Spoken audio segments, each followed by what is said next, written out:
అదేవిధంగా ఇంకా తెలంగాణ రాజకీయాల విషయానికి వస్తే మొన్న మాజీ ముఖ్యమంత్రి ప్రతిపక్ష నాయకుడు కల్వకుంట్ల చంద్రశేఖరరావు గారు పొలం బాట పట్టినరు, సంతోషం.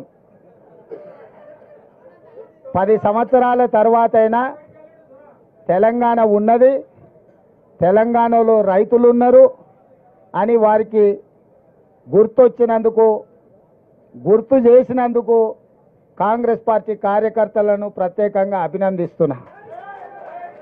ఎందుకంటే అధికారం కోల్పోకపోయి ఉండుంటే, అధికారం కోల్పోయిన దుఃఖంలో ఆయన కింద పడి గాయం కాకపోయి ఉండుంటే, అవినీతిలో పాల్పడి కూతురు జైలుకు పోకపోయి ఉంటే చంద్రశేఖరరావు గారు మనకు కనిపించడానికి కూడా దొరకకపోవు.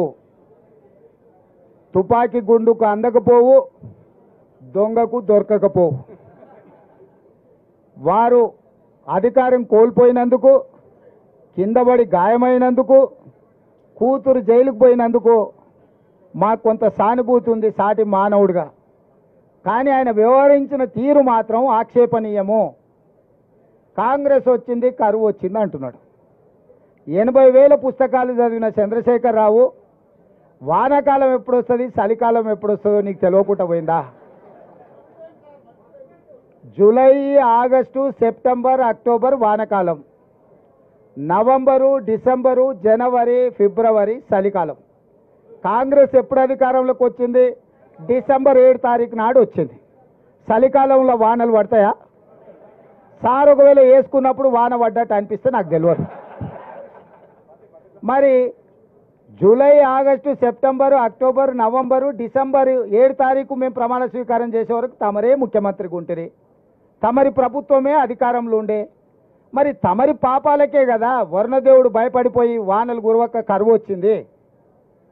నీ వారసత్వంగా కరువుతో పాటు 7 లక్షల కోట్ల రూపాయల అప్పులు కూడా మాకు అప్పచెప్తే, ఆ రోజు నుంచి రోజుకు 18 నుంచి 20 గంటలు మేము కష్టపడి దీన్ని సరిదిద్దడానికి ప్రయత్నం చేస్తున్నాము.